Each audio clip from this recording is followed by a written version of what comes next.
Magandang araw mga ka-farmers. Kami po'y nagtanim ng exotic na prutas, yung anunas. Nakapagtanim po kami ng 14 na puno ng anunas. Ito, bagong tanim, malalaki na. Kaya yan. Ito mga ka-farmers, sa mga ginagawa natin dito sa loob ng Royal Cocoa Farm.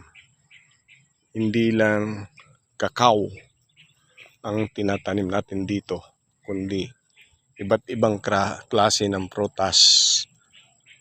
Pero itong anunas ay exotic.